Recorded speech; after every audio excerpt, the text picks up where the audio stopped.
گێ تەماشای قورئانی پیرۆز بکەین و تەماشای فەرمودەکانی پێغەمبەری خۆشەویست بکەین صلی الله عليه و آله وسلم بە تەواوی بۆمان ڕوون ئەبێتەوە کە بەڕاستی گوناه و تاوان کۆمەڵگا دەڕوخێنێ، گوناه و تاوان کۆمەڵگا دەفەوتێنێ، گوناه و تاوان کۆمەڵگا پێش ناخات بەڵکو دوایان دەخات.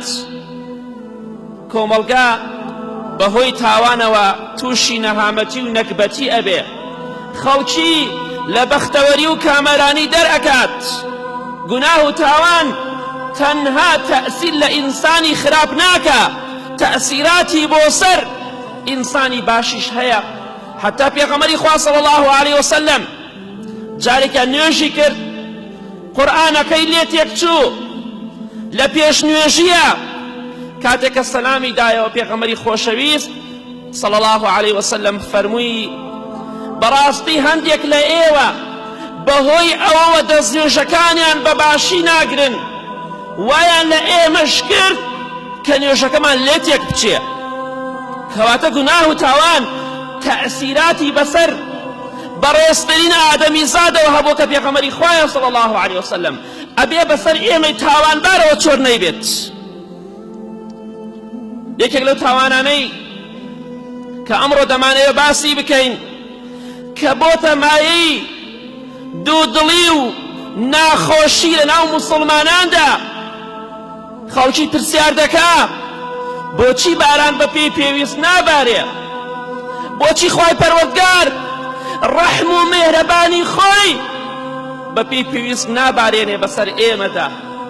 ئێمەی تاوانبار وەڵامەکەی بۆ ئێمە باس کراوە. بۆچی باران بە پێی پێویست نابارێ؟ بۆچی بەرەکەت لە ئەرزا بە پێی پێویست نەماوە؟ هۆکارەکەی تاوانە. بەڵام یەکێک لەو تاوانانەی کە مامۆستا و پێشەوای خۆشەویستی ئێمە پێغەمبەری خوا صلی الله عليه وسلم بۆمانی باس کردووە، دەفەرمێ لە حەدیثێکی صحیحدا کە لە سلسلە ئەحادیثی صحیحە هاتووە بە ژمارە 106 پێغەمبەری خوا دەفەرمێ صلی الله عليه وسلم ولم يمنعوا زكاة أموالهم إلا منعوا القطر من السماء. أفرمي هر قومك، هر کۆمەڵگایەکی مسلمان گەر منعی زەکاتی ماڵی خۆیان بکەن و زەکاتی ماڵی خۆیان دەرنەکەن، تۆ سەیری خۆت مەکە زەکات دەرئەکەی.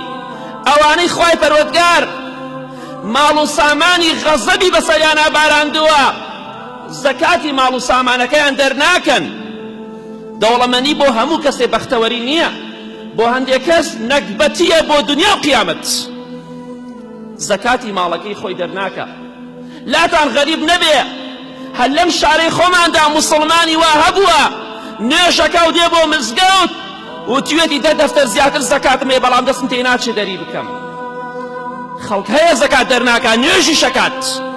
بۆیە پێغەمبەری خوا دەفەرمێ صلی الله عليه وسلم هەر قەومێک منعی زەکات بکەن و زەکات دەرنەکەن، ئەوە خوای پەروەردگار بەرەکەتی خۆی لە ئاسمانەوە کە بارانە دەیگرێتەوە، باران بەسەر ئەو کۆمەڵگایەدا نابارێنێ کە هەندێک تاوانباری زەکات نەدەری تایە.